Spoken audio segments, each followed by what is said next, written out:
Hello guys, RR44ലേക്ക് സ്വാഗതം. കഴിഞ്ഞ videos നിങ്ങൾ കണ്ടു എന്ന് വിശ്വസിക്കുന്നു. കണ്ടില്ലെങ്കിൽ കാണാൻ മറക്കരുത്. ഇന്ന് നമുക്ക് പുതിയ ടോപ്പിക് നോക്കാം. 1960-ൽ നാസ ചന്ദ്രനിലേക്ക് നടത്തിയ പര്യവേഷണത്തിന് ശേഷം ചന്ദ്രനിലേക്കുള്ള തിരിച്ചുവരവാണ് ആർട്ടിമിസ്. 1961 മുതൽ 1972 വരെയായിരുന്നു അപ്പോളോ പ്രോഗ്രാം. ഇതിലൂടെ ചന്ദ്രനിൽ മനുഷ്യരുടെ കാൽപാദം പതിഞ്ഞു. ആർട്ടിമിസ് പ്രോഗ്രാമിലൂടെ നാസ വീണ്ടും ചന്ദ്രനിലേക്ക് എത്തുന്നു. ഇതുവഴി ഭാവിയിൽ ചൊവ്വാ ദൗത്യങ്ങൾക്കും സഹായകരമാകുമെന്നും വിശ്വസിക്കുന്നു. കോൾഡ് വാർ കാലഘട്ടങ്ങളിൽ യുണൈറ്റഡ് സ്റ്റേറ്റ്സും USSRും തമ്മിലുണ്ടായിരുന്ന ഒരു യുദ്ധമുഖമായിരുന്നു സ്പേസ്. തൽഫലമായി ചാന്ദ്ര ദൗത്യങ്ങളും ഇരു ശക്തികളും നടപ്പിലാക്കി. ആ കാലഘട്ടങ്ങൾക്കു ശേഷം പിന്നീട് ഈ നൂറ്റാണ്ടിൽ PRCയുടെ സ്പേസ് രംഗത്തേക്കുള്ള വളർച്ച യുണൈറ്റഡ് സ്റ്റേറ്റ്സിനെ ചന്ദ്രനിലേക്ക് തിരിച്ചെത്തിക്കുന്നതിന് കാരണമാകുന്നു. നാസ ആർട്ടിമിസ് പ്രോഗ്രാമുമായി ഈ ദൗത്യത്തിന് നേതൃത്വം നൽകുന്നു. എന്തുകൊണ്ട് അമേരിക്ക ചന്ദ്രനിലേക്ക് തിരിച്ചു പോകുന്നു? അപ്പോളോ പ്രോഗ്രാമിന് 50 വർഷങ്ങൾക്കിപ്പുറം ചന്ദ്രനിൽ ഇന്ത്യയുടെ ചന്ദ്രയാൻ 1 ലൂണാർ സൗത്ത് പോളിൽ ജലത്തിൻ്റെ സാന്നിധ്യം കണ്ടെത്തിയതും അതുപോലെ തന്നെ ഭൂമിയിൽ വിരളമായ ഹീലിയം 3 എന്ന എലമെൻറ്റിൻ്റെ സാന്നിധ്യവും ഇതിനാക്കം കൂട്ടുന്നു. ന്യൂക്ലിയർ ഫ്യൂഷൻ റിയാക്ടറുകൾക്ക് ഹീലിയം 3 അവിഭാജ്യ ഘടകമാണ്. അതുപോലെ വരുന്ന കാലഘട്ടങ്ങളിൽ മാൻഡ് ചൊവ്വാ ദൗത്യങ്ങൾക്ക് ചന്ദ്രനെ ഒരു ബേസായി ഉപയോഗിക്കാനും സാധിക്കും. United States, Russia, China, India, Japan എന്നീ രാജ്യങ്ങൾ ചാന്ദ്ര പര്യവേഷണങ്ങൾ വിജയകരമായി നടപ്പിലാക്കിയിട്ടുണ്ട്. അതിൽ ലൂണാർ സൗത്ത് പോളിൽ ആദ്യമായി വിജയകരമായി ലാൻഡ് ചെയ്തത് ഇന്ത്യയാണ്. മറ്റ് രാജ്യങ്ങളും ലൂണാർ സൗത്ത് പോളിൽ ശ്രദ്ധ കേന്ദ്രീകരിക്കാൻ തുടങ്ങി. നമ്മുടെ ഭൂമിയെ തന്നെ നോക്കിയാൽ പോളാർ റീജിയനുകളായ സൗത്ത് പോൾ, നോർത്ത് പോളുകളായ അന്റാർട്ടിക്ക, ആർട്ടിക് മേഖലകളിൽ ഐസിൻ്റെ സാന്നിധ്യമുണ്ട്. അതുപോലെ തന്നെ സൂര്യപ്രകാശം താരതമ്യേന എത്താത്ത ലൂണാർ സൗത്ത് പോളിൽ ഐസിൻ്റെ സാന്നിധ്യവും കണ്ടെത്തി. റോക്കറ്റുകളുടെ ലിക്വിഡ് എഞ്ചിനുകളിലെ ഫ്യുവലാണ് ലിക്വിഡ് ഹൈഡ്രജനും ലിക്വിഡ് ഓക്സിജനും.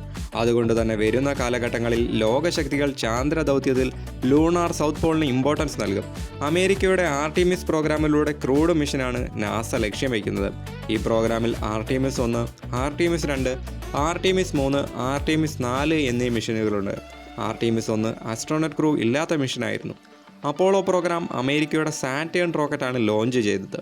എന്നാൽ അപ്പോളോയുടെ പിൻഗാമിയായ ആർട്ടിമിസിനെ ലോകത്തിലെ തന്നെ ഏറ്റവും പവർഫുള്ളായ SLS റോക്കറ്റാണ് ലോഞ്ച് ചെയ്യുന്നത്.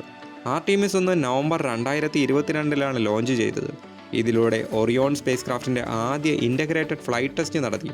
അതുപോലെ തന്നെ സ്പേസ് ലോഞ്ച് സിസ്റ്റത്തിൻ്റെ അഥവാ SLS റോക്കറ്റിൻ്റെ ക്ഷമതയും മനസ്സിലാക്കാൻ സാധിച്ചു.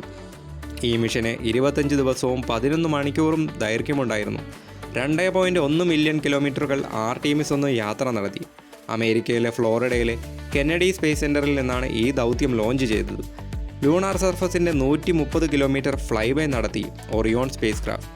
ഇതുവഴി ആർട്ടിമിസ് 2, ആർട്ടിമിസ് 3, ആർട്ടിമിസ് 4 പ്രോഗ്രാമുകൾക്ക് വേണ്ടുന്ന പഠനങ്ങൾ നടത്തുവാൻ സാധിച്ചു. December 11, 2022 Orion spacecraft earth അറ്റ്മോസ്ഫിയറിൽ എൻ്റർ ചെയ്ത് പസഫിക് മഹാസമുദ്രത്തിൽ സ്പ്ലാഷ് ഡൗൺ ചെയ്തു. ആർട്ടിമിസ് 2 അപ്പോളോ 17 1972 നടത്തിയ ക്രൂഡ് മിഷന് ശേഷം നടത്തുന്ന ആദ്യ ലൂണാർ മാൻഡ് മിഷനാണ്. ഈ പ്രോഗ്രാമിൽ ഹ്യൂമൻ ക്രൂവിനെ വഹിച്ചുകൊണ്ട് ഒറിയോൺ പേടകം ചന്ദ്രനെ വലം വയ്ക്കും. പിന്നീട് ആർട്ടിമിസ് 3 സോഫ്റ്റ് ലാൻഡിംഗ് ചെയ്യുന്നതിന് മുൻപ് വേണ്ടുന്ന അറിവുകൾ നേടിയെടുക്കാൻ ഈ മിഷൻ കൊണ്ട് സാധിക്കും.